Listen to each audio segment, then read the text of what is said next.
In supporting the humble address, I'd like to echo the remarks made by the Prime Minister and, on behalf of my own party, to come together today in appreciation of a life well lived, a life of service and of duty, a life that shaped modern Britain and provided much-needed stability to our national story. My thoughts, first and foremost, are with Her Majesty the Queen and the royal family. Prince Philip was a man of many titles: Duke of Edinburgh, Lord High Admiral, a Royal Commander, Baron of Greenwich. But above all, he was a much-loved father, grandfather and great-grandfather. To Her Majesty the Queen, he was not only her beloved husband, he was, in her words, her strength and stay for 7 decades. So it's right that today this House and the country comes together to pay tribute not just to a man, but to the virtues he personified, and to his ceaseless optimism about the country Britain can be and what the British people can achieve.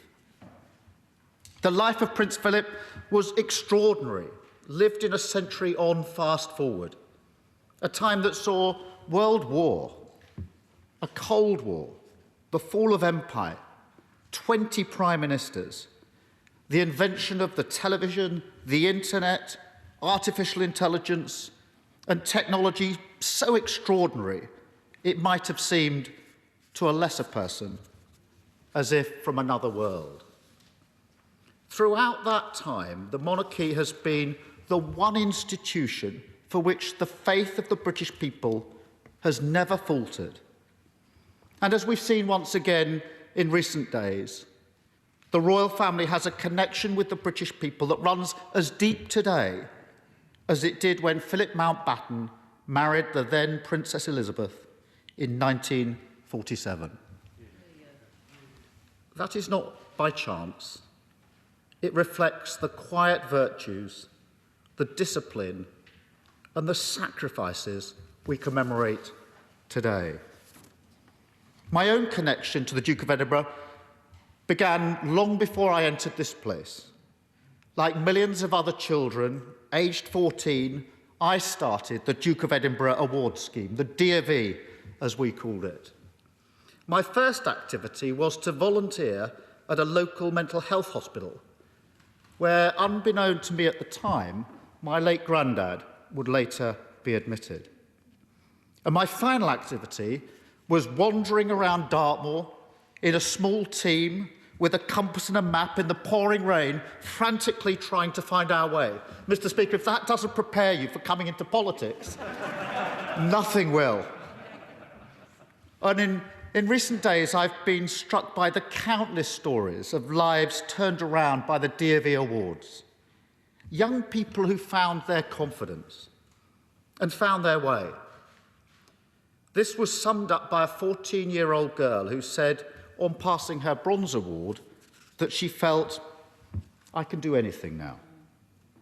The DofE now covers 130 countries and has helped millions of people around the world. It is perhaps the best symbol of the Duke's global legacy.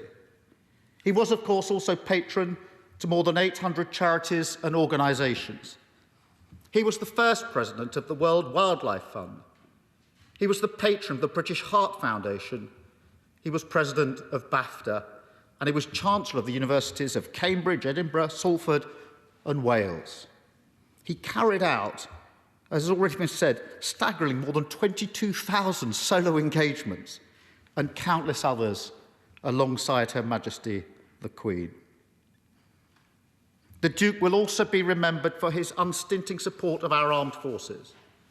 It was in Dartmouth in 1940 that he graduated as a naval cadet and, as the Prime Minister has described, went on to a distinguished naval career.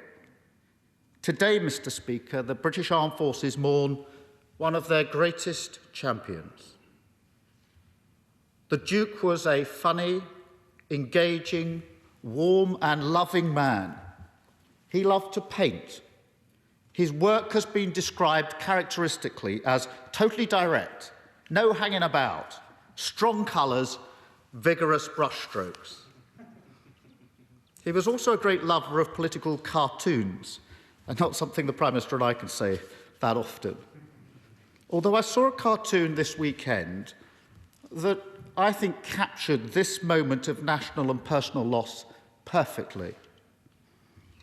It depicted Her Majesty, dressed in black, looking back at her shadow and seeing the Duke standing there, as ever at her side, attentive and holding her hand. Mr. Speaker, Britain will not be the same in his absence. For most of us, there's never been a time when the Duke of Edinburgh was not present. At every stage of our national story, for the last 7 decades, he's been there, a symbol of the nation we hope to be at our best, a source of stability, a rock. Her Majesty once said, "Grief is the price we pay for love." The Duke loved this country, and Britain loved him in return. That is why we grieve today. But we must also celebrate him. A life lived in strong and vigorous brushstrokes, like his painting. And we offer up this tribute to the Duke of Edinburgh for a lifetime of public service, the Gold Award.